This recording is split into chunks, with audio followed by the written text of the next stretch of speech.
प्यारे बच्चों, हमारा A to Z maths channel में फिर से आपका स्वागत है। मैं हूँ BS Chaudhary.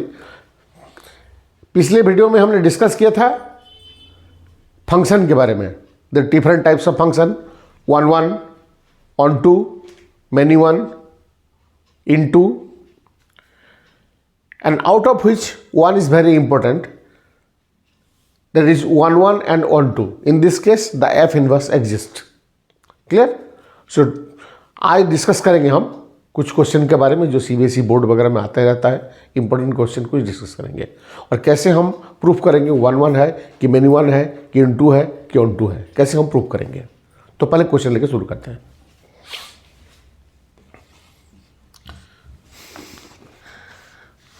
Let A set is equal to any real number minus 3, ठीक है। B set that is any real number minus this 1, and let f is a function from A to B defined by fx is equal to x minus 2 divided by x minus 3 for all x belongs to A, for all x belongs to A, ठीक है।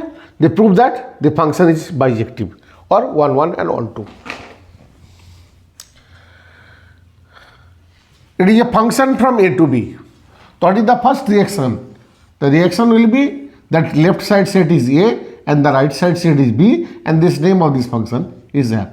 If this is x, then this obviously this is element is fx. And what is fx? Value is given, it is x minus 2 by x minus 3, ठीक है। ये पहला reaction है। Function from A to B, मतलब f rule के हिसाब से A set का हर एलिमेंट का B सेट में यूनिक इमेज मिलेगा, ठीक है। तो x का क्या इमेज होगा ना, x minus 2 by x minus 3। अगर यहाँ 1 डालना चाहते हैं तो क्या होगा ना, 1 माइनस 2 बाई 1 माइनस 3, ठीक है। 2 डालना चाहते हैं 2 का इमेज मिल जाएगा। 3 डालना चाहते हैं देखिए 3 का इमेज नहीं मिलेगा क्योंकि ये डिनोमिनेटर 0 हो जाएगा। इसलिए ए सेट में 3 नहीं लेना है। देखिए ए सेट में 3 नहीं लेना है। You can take any real number except 3। 3 को छोड़ के कुछ भी ले सकता है, तो 3 को नहीं लेना है ए सेट में। सिमिलरली बी में 1 को नहीं लेना है।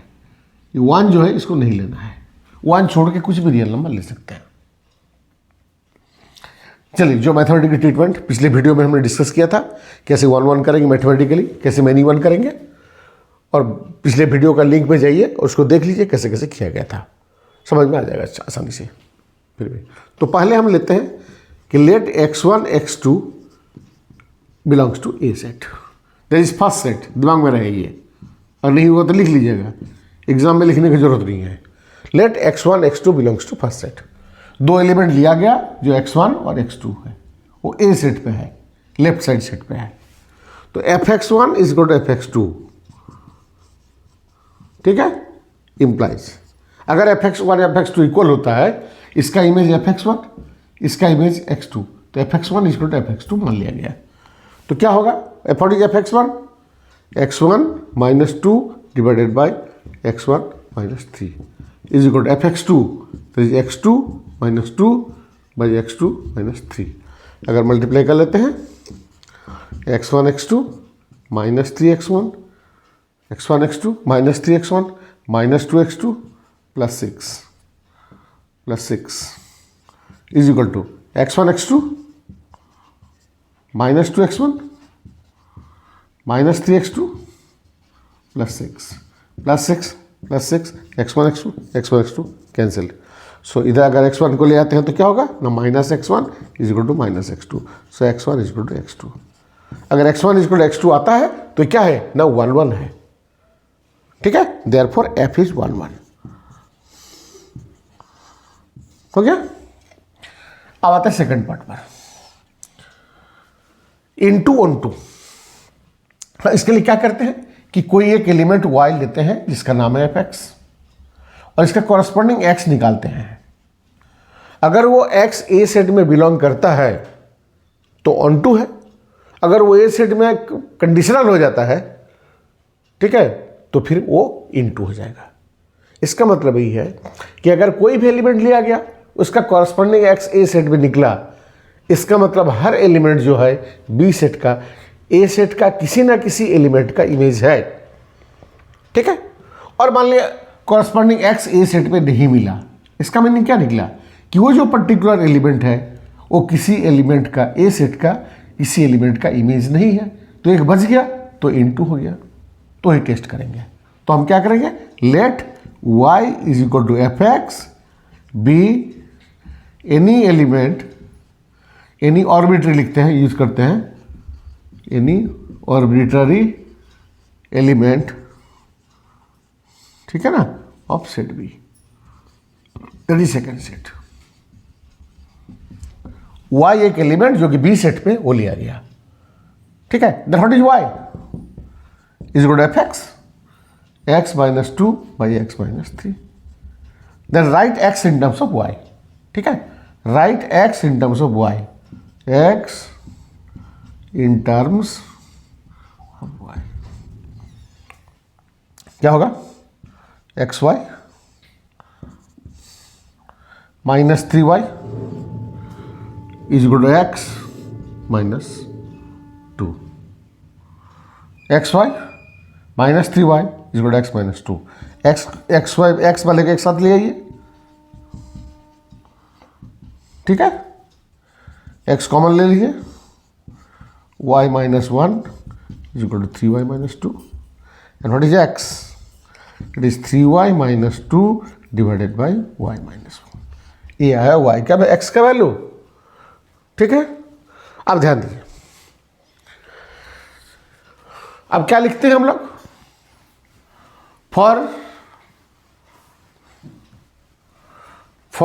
therefore for every y belongs to B, that is second set, ठीक है, we can या कैन नॉट जो भी हो लिखेंगे, find x belongs to A, that is first set।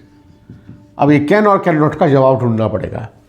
देखिए अब क्वेश्चन क्या है, for every y belongs to B, हर y जो कि B सेट में है, मतलब 1 छोड़ के कोई भी एलिमेंट अगर लेते हैं तो x क्या निकलेगा। देखिए अब उल्टा तरफ सोचिए तो x कब नहीं निकलेगा, अगर y 1 होगा तो x नहीं निकलेगा। ठीक है, अगर 1 नहीं होता है तो x कभी भी निकलेगा, कोई भी रियल नंबर के निकलेगा।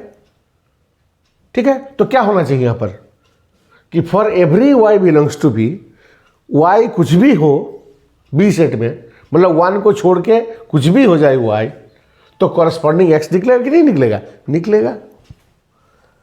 ठीक है, इसका मतलब वी कैन फाइंड होगा, इसका मतलब है f इज ऑन टू। ठीक है, therefore f is 1 1 and onto, therefore f is a bijection, bijection या बाइजेक्टिव फंक्शन लिखिए। क्लियर, अगर f इनवर्स निकालना चाहते हैं, f इनवर्स उल्टा तरफ से, what is f inverse x, तो इसी को लिख दीजिए, f इनवर्स y, अगर y है तो इधर फंक्शन हो जाएगा f इनवर्स, तो f inverse y is equal to x का वैल्यू ये हो जाएगा 3y minus 2 divided by y minus 1, तो f इनवर्स x क्या हो जाएगा, बस x डाल दीजिए, 3x minus 2 divided by x minus 1। ठीक है, तो ये था प्रोसेस।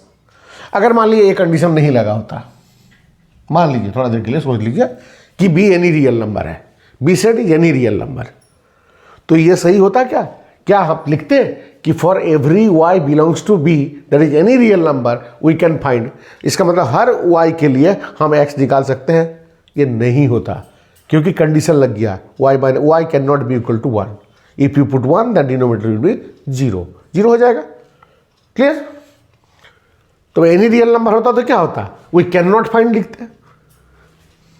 ठीक है ना, मतलब y का वैल्यू अगर 1 होता तो इसका कॉरस्पॉन्डिंग x नहीं निकलता। ठीक है, क्योंकि x क्लियर? तो 1 का कोई प्री इमेज नहीं मिलता।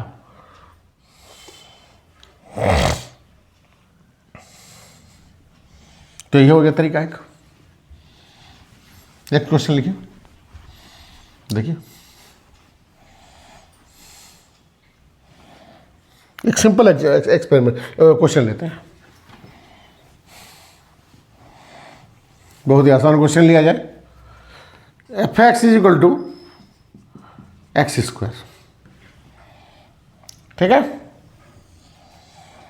और एक बार लिखा जाए F X is equal to X square, ये होगा from natural number to natural number, ठीक है।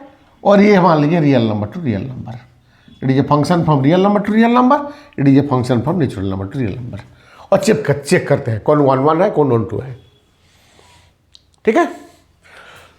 तो लेफ्ट साइड सेट क्या होगा n, राइट साइड सेट क्या होगा ना n, मतलब 1 2 3 है ना 4 इस तरह से लेना पड़ेगा। इधर भी 1 2 3 4 इस तरह से आएगा। इस केस में क्या होगा, एनी रियल नंबर r है, इधर भी r है। अब यहाँ भी 1 2 3 4 होगा, 1 2 3 4 होगा। √2 भी हो सकता है, -1 भी हो सकता है, 0 भी हो सकता है, बहुत कुछ हो सकता है, ठीक है। अब देखिए let x1 x2 belongs to n, first set, ठीक है। तो fx1 is equal to fx2, इसका मतलब क्या होगा ना x1 square is equal to x2 square. एक साइड में ले आइए, x1 square minus x2 square is equal to 0। तो x1 minus x2, x1 plus x2 is equal to 0। So x1 is equal to x2 और minus x2।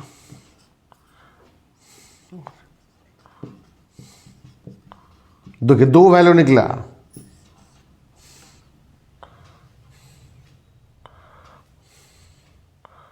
ठीक है। लेकिन x1 x2 क्या है, नेचुरल नंबर पे है, तो ये नेचुरल नंबर के लिए पॉसिबल नहीं है। तो x1 is equal to x2 होगा, since x1 x2 belongs to natural number, ठीक है। देयरफॉर f इज क्या हो जाएगा 1 1 हो जाएगा, मतलब 1 का इमेज 1 होगा, ठीक है। अब एक्चुअली क्या है ना -1 का इमेज भी हो सकता था 1, लेकिन यहाँ तो माइनस होगा नहीं, तो ये 1 1 होगा नेचुरल नंबर के केस में। आइए let x1 x2 belongs to any real number, कोई भी रियल नंबर होगा, ठीक है, फर्स्ट सेट। तो fx1 is equal to fx2, है ना। तो x1 square is equal to x2 square, same result आएगा, x1 is equal to x2 और x1 is equal to minus x2। अब देखिए 2 आ गया। अब x1 x2 रियल नंबर पे है, since x1 x2 belongs to real number, therefore f is many 1। कैसे many 1 हो रहा है देखिए, 1 का इमेज क्या होगा 1 स्क्वायर, -1 का इमेज क्या होगा -1 स्क्वायर, तो 1 होगा कि नहीं दोनों। 2 का क्या होगा 4, -2 का क्या होगा 4, तो ये रियल नंबर है, ये भी रियल नंबर है, ठीक है। लेकिन नेचुरल नंबर के केस में क्या होगा, 1 का 1 होगा, फिर 2 का 4 होगा, 1 to 1 कॉरस्पॉन्डेंस होगा। 1 का 2 इमेज नहीं मिलेगा, क्योंकि नेचुरल नंबर लेना है, एक 1 का 1 ही होगा। लेकिन यहाँ 1 का भी 1 है और -1 का भी 1 है, तो मेनी 1 हो रहा है। देखिए ना x1 is equal to x2, x1 is equal to minus x2, 2 value हो रहा है। तो क्योंकि x1 x2 रियल नंबर पे है, ये सही नहीं है, तो मेनी 1 हो गया। या क्योंकि नेचुरल नंबर है x1 x2 और तो दोनों इक्वल हो गया, ये नहीं हो सकता है पॉसिबल नेचुरल नंबर के केस में, क्लियर। तो ये 1 1 हो गया, ये मेनी 1 हो गया, ठीक है। ऑन टू इंटू टेस्ट करने की जरूरत है क्या, बताइए। फिगर देख के ऑन टू है कि इंटू है। देखिए यहाँ पर एक एलिमेंट 2 है, क्या उसका कोई प्री इमेज है, क्या होना चाहिए था √2, तब ना स्क्वायर करने से 2 होता, क्योंकि √2 नेचुरल नंबर में नहीं है, ठीक है। इसलिए ये ऑन इंटू है, इंटू है, ये 2 बच गया। 2 इसका कॉरस्पॉन्डिंग इमेज क्या होगा √2, ठीक है। ये नेचुरल नंबर पे नहीं है, ऑन इंटू होगा। ये क्या होगा, अगर -2 है, -4 है, किसका स्क्वायर करने से -2 आएगा? नहीं आएगा, तो -2, ठीक है, उसका इमेज क्या होगा? नहीं होगा, नहीं निकलेगा, ठीक है। तो ये भी इंटू है, ये भी इंटू है, लेकिन ये 1 1 है, ध्यान रहे। और जैसे ही हम डोमेन रेंज को चेंज कर देंगे, डोमेन को चेंज कर देंगे, फंक्शन का नेचर बदल सकता ही है।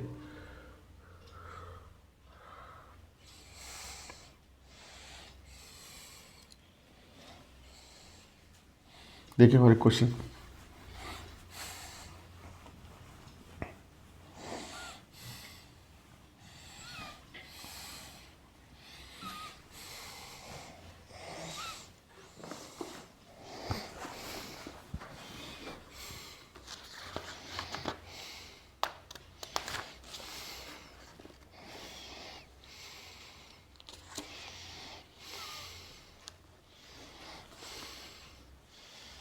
चलिए टेस्ट करिए इसका क्या हाल होगा। f(x) is equal to x by X square plus 1, ठीक है ना। Real number to real number, function from real number to real number. क्या चेक करना है? ये नाइदर 1 1 नॉर ऑन 2, 1 भी नहीं है, 1 1 भी नहीं है और ऑन 2 भी नहीं है। बस टेस्ट एक ही है, वही है तरीका, सेम तरीका है बनाने का।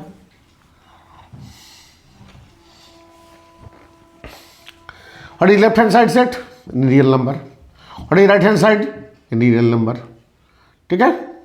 Name of this function F. तो late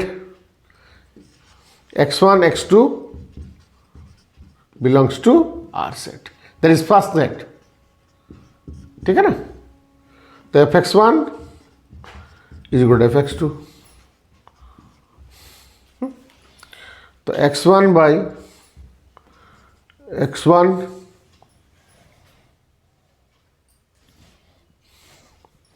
square plus 1 is equal to x2 by x2 square plus 1, हो गया। आप मल्टीप्लाई कीजिए, देखिए क्या होता है। x1 square into x2 plus x2, ये दोनों मल्टीप्लाई कर लिया, is equal to x1 x2 square plus x1, ठीक है। सबको एक साइड ले तो बेटर होता, x1 square plus x2 minus x1 x2 square plus x2 plus minus x1 is equal to 0, ठीक है।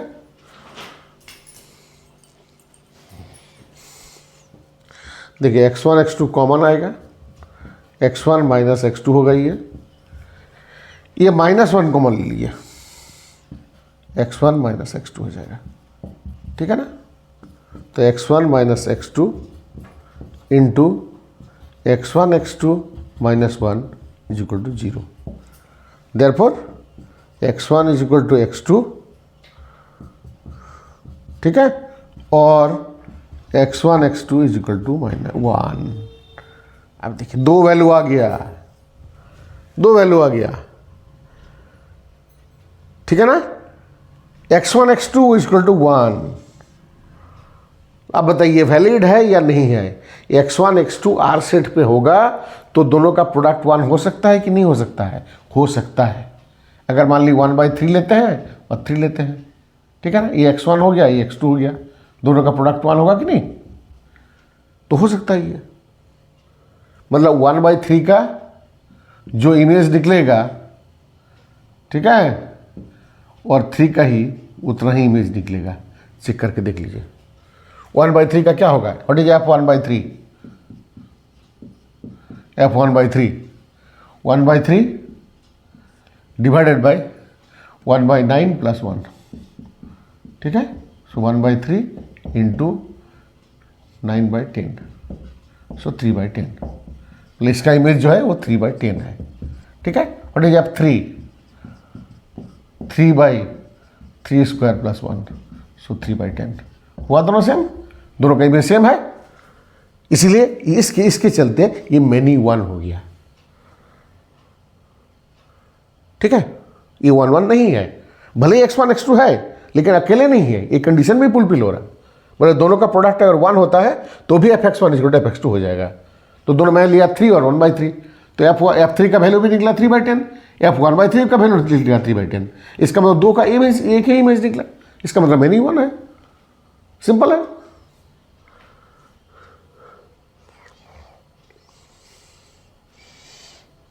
ठीक है, अब देखिए अगर 1 लेते हैं ना, अगर 1 लेते हैं fx का वैल्यू अगर 1 लेते हैं तो देखिए x/, तो ये वैल्यू नहीं आएगा। ठीक है, ये जरूरत। अगले वीडियो में हम डिस्कस करेंगे इन्वर्स ट्रिग्नोमेट्रिक फंक्शन के बारे में, जो क्लास 12 में है। ठीक है, कहाँ पर इन्वर्स ट्रिग्नोमेट्रिक फंक्शन एग्जिस्ट करता है पता हो गया कि अगर 1 1 1 2 होगा तो इन्वर्स एग्जिस्ट करेगा। तो अगले वीडियो में हम इन्वर्स फंक्शन के बारे में तो डिस्कशन हो गया, अब इन्वर्स ट्रिग्नोमेट्रिक फंक्शन के बारे में हम लोग डिस्कस करेंगे, जो कि one of the most important topic है। ठीक है, तो अगले वीडियो के लिए इंतजार करिए। Thank you.